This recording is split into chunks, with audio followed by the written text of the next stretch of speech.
앞서 보신 보도와 관련해 좀 더 구체적인 내용 살펴보겠습니다. 취재기자 나와 있습니다. 조성엽 기자. 네, 광진구청이 2명의 민원인을 고소할 방침이라고 했는데 과거에도 민원인을 고소한 사례가 있나요? 네, 있습니다. 재작년 광진구가 강모 씨라는 사람에 대해서 악성 민원인으로 고소한 바가 있는데요.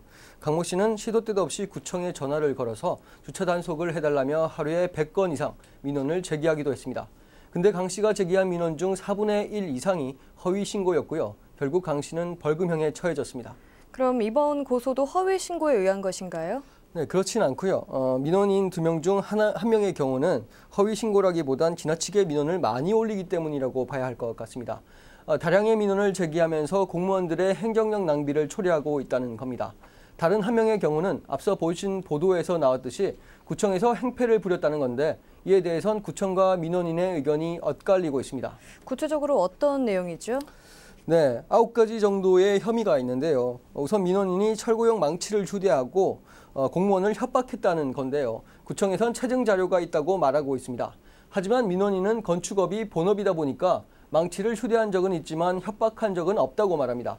또 구청은 구청장실에 민원인이 소금을 뿌렸다고 주장하는데요. 이에 대해서도 구청 안에서 소금을 말린 적은 있지만 그걸 구청장실에 뿌린 적은 없다고 주장합니다. 한 가지만 더 말하면요. 민원인이 내용물이 뭔지 모르는 물통을 지참하고 협박했다는 내용이 있는데요. 이에 대해 민원인은 물통을 보고 공무원이 휘발유 아니냐고 의심을 해서 고로쇠물이라고 밝히고 확인시켜줬다고 말하고 있습니다. 이처럼 구청에서 주장하는 혐의를 민원인은 전부 반박하고 있습니다.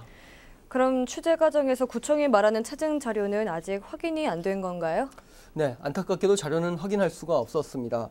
구청이 공개하길 꺼렸기 때문인데요. 아직 고소를 한 게 아니기 때문에 밝힐 수 없는 것도 있지만 결정적인 증거로 활용하기엔 부족한 면도 있다고 구 관계자는 설명하고 있습니다.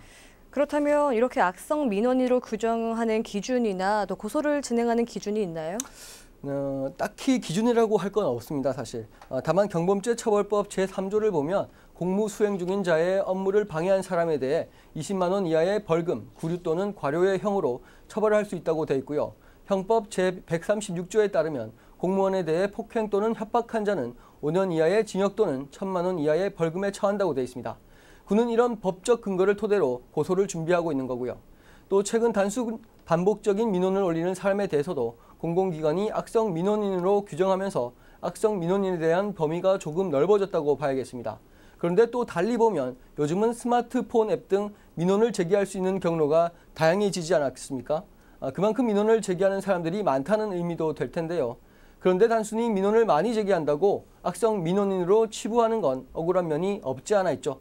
더구나 민원을 잘 처리하는 구에게는 서울시가 인센티브를 줘서 독려하기도 하는 걸 보면 앞선 정책과 상반돼 보이기도 하고요. 민원인의 입장에선 어느 장단에 맞춰야 할지 헷갈리는 게 사실입니다. 네, 민원을 올려도 문제, 안 올려도 문제네요.